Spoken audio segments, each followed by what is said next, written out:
Before I go into the product, I will be again doing a market overview and speaking about some of the problems that we're trying to solve with the Digital Experience Cloud. Then we're going to see a product overview and we'll finish with what our vision and future plans are for the Digital Experience Cloud, which was in beta since October 2014, I believe. It was officially released in March this year, and we already have 2 paying customers on it that are actively deploying it in production. One of them is the Olympics team for Great Britain, and they have an ambitious goal to get I think 1 million users within the next few months on their website, and they're going to use the Digital Experience Cloud to do marketing attribution analysis for their sponsors, because they're self-funded, and they're going to try to attribute the money the sponsors pay to the success they get from those money and the exposure the sponsors get as well. So, I just want to, again, this slide for me is very kind of recaps the potential of the opportunity. It's a lot of money being spent on marketing technology, and that's going to continue even more as we go into the next 5 to 10 years. And the way we see it, it's the spend on digital marketing technology is going to move then on spending on digital business technology. So all the business we do will become digital at some point in the next, 10 years, if not earlier than that. So what are some of the trends we see on the marketplace? So there's double-digit marketing growth in terms of spend on technology. Although there's only 3% revenue spent on digital marketing on average, which compared to the successful organizations out there that sometimes spend 70% to 80% of their marketing budget on digital marketing, the average is still, let's see here, is still only 3%. Therefore, that's going to increase significantly in the next 5 years. But then still, marketers are spending on technology, they're growing their budgets, but still they're having huge challenge meeting their goals. So they're not bringing revenue into the door and cannot generate more leads that they need to generate in order to do their jobs well or keep them. And what some of the analysts have said over the last few years and keep saying is that it's not about web content management or the product or the pricing, it's about the customer experience. But what I mean by customer experience is a holistic view of the customer experience. It's not just your website, it's every single touch point that that customer has with the business. And this is how we try to look at the way we do business with everyone, ourselves, from the moment you call us, from the moment you email us, to the moment you submit a support ticket, or you do a successful implementation with Sitefinity, and further on and on and on. So gathering all this central customer experience data in a single place to deliver the most optimal customer experience. And everything in an organization, so this is interesting because people think that what marketing does is only like generating leads or just doing events, campaigns, and so forth. But in my opinion, every single thing that an organization do that interacts with the customer is marketing.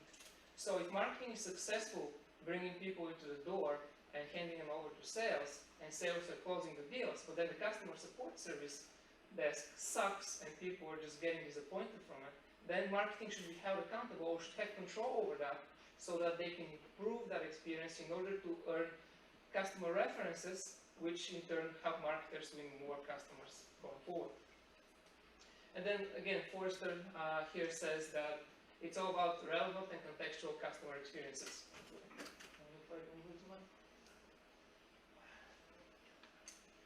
So I'm going to continue with a short story, and this is a story about the customer journey. The 2 main characters in this story are the marketer and, of course, the customer. Now, the customer is on a journey to satisfy a desire, address a need, or solve a problem. And then marketer, on the other hand, is on a quest to understand that customer journey and to align all her marketing activities and budget towards this customer's goals. So the first stage of this journey that the customer goes through is discovery. This is more of a, like the anonymous alcoholics thing. So I have to become aware that I have a problem before I can solve it. And during this stage, the customer becomes aware that they really have a problem that they need to solve in order to either grow their organization, their business, get more revenue, and so forth. At this point, the marketer's goal and objectives are to educate the customer and to facilitate this this process and help them gather the requirements they need to solve their problem. So the second stage is the consideration. During this stage, the customer goes out there in the open, does research to see what are the available options that can help solve that problem or address that need, and then creates a short list or a long list, depending on how many available options are out there, with the different possibilities that need to be further researched. At this point, the main objective of the marketer is to get found. I have a solution to the problem that the customer is looking for, so I need to get found. I need to have all my marketing activities aligned with my target customer segment so that they can find me on their own, because here the customer doesn't even know that whatever the marketer offers exists at that point, pretty much. And then the second point is to get shortlisted. So the messaging has to be very specific and to show that the solution adds value and solves the problem that the customer is looking to solve. Now, armed with the shortlist, the customer enters the stage of decisions. Now, decisions have to be made here. And this is in a technology space. Let's use an example. I want to purchase a new digital marketing platform. And this journey, I think, is aligned with a typical customer journey for purchasing a new digital marketing platform. So once you have the shortlist, you go on, you start doing evaluation. Initially, you call all the companies that provide a solution. You kind of see that there are a few of them that you really want to dig into further. So you do that, and then you have to justify your recommendation in the end, so that you say, okay, this is the solution for me. I have to justify that in front of the organization, in front of my team, so that this is the right solution for us, so that we can select it, get final approval, and then end up with a purchase, so that we can continue executing on our initial goal to solve that problem. At this stage, the marketer's goal is to guide the customer to help convince him that her solution is the best one that they need to select, that will help them solve the problem the fastest and with less money. So during that stage, the marketer has also to support the champion who's doing the evaluation within the organization, usually in a B2B space, so that the champion that's recommending the selected solution internally within the organization has the necessary resources to present it, to back it up with data, and everything they need to make a successful business case out of it. But the marketer's job doesn't end here.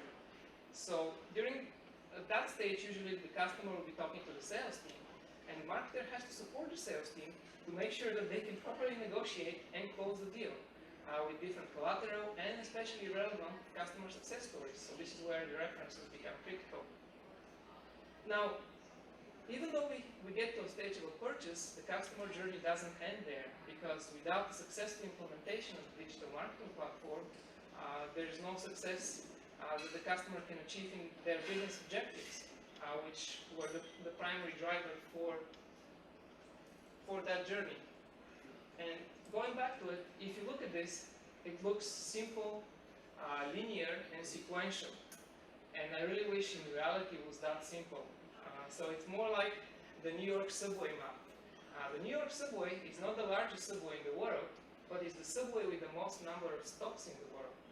So think for a moment about all the different possibilities that people have to get on the subway and get off the subway.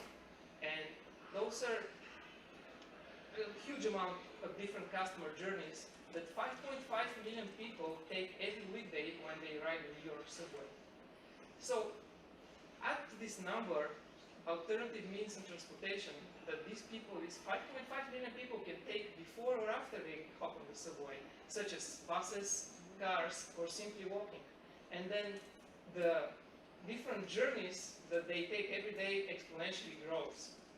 And I think this transportation analogy illustrates the problem we're all dealing with the fact that the customer is engaging on an increasing number of channels, and then on the other hand, the marketer has to be able to target this customer and understand their behavior on all these channels. But furthermore, the customer also demands a personal, relevant, and contextual experience no matter where they are. And then the biggest challenge for marketers is, one, first to collect all this data, understand the customer journey for each of the target segments, because we're not putting everyone in a big funnel. because everyone has a unique journey. They have unique needs, they're different, they require personal approach and so forth. So the marketer has to optimize and personalize that experience for this customer. Now this has been like a problem ever since I think marketing exists in general. But technology now has enabled us to take this at a much closer level, further into the solution to solve that problem for the customer, so that we can deliver that relevant experience.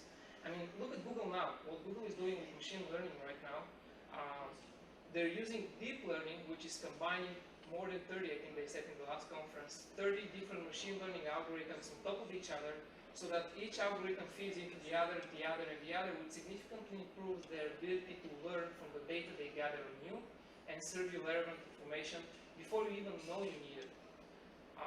And Google recently launched that, but you can now go to account.google.com or something like that, where you can see all the data they have for you. Before you couldn't really see that.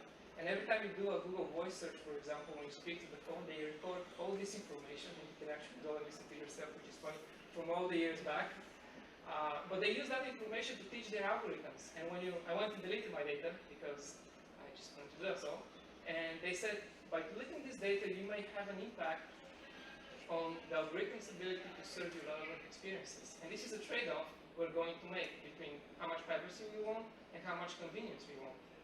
Because I don't think it's like black or white. There's somewhere a golden mean in between. So then the marketer is like, oh my God, what do I do with all this data, all these technologies I have to work every day, and I cannot meet my goals, so I'm going to get fired at the end of the month.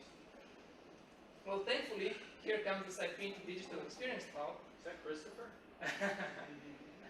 Yeah, well, he just changed his hairstyle. Anyway, so this is where the Sitefinity Digital Experience Cloud comes in with the customer journey database. So the goal of this customer journey database is to collect all the customer interaction data from multiple systems, multiple channels into a single place, so that you can see a panoramic view of the customer at any time. And we collect all this data, right? So this is just a database. This is a highly optimized, scalable database that is hosted on the Microsoft Azure Cloud as a software as a service solution, fully managed by us. So you don't have to worry about any performance issues or things like that. But where you come in is these organizations need all these systems integrated to work together and to feed data and have the data flow maintained, because our experience with IntelliLake is when we're integrating the systems, no matter how good your integration is, it always breaks. I mean, things change, systems change, requirements change. So the data, in order to have good quality data, you have to always make sure that the integration works properly and you're getting the data you need, not just noise. So we have all this data, and what do you do with it? How do you make sense of all the data? And it's like searching for a specific type of hay in a big haystack. So it's not looking for a needle. Looking for a needle is easy because a needle is different from hay. But looking for a specific type of hay when you're trying to target a specific customer segment. Now, it also feels that we're constantly monitored. There's all this data being collected about us. But even though this data is being stored, so we have all these security cameras collecting data, but without the person going there and making sense of all this data, you have nothing. You cannot make this data actionable in order to make any decisions or have an impact on the way you run the business. Therefore, with the Sitefinity Digital Experience Cloud, we try to make all the data we collect in the customer journey database actionable and meaningful through recommendations, so that you know that, okay, this is what I could do in order to improve my conversions.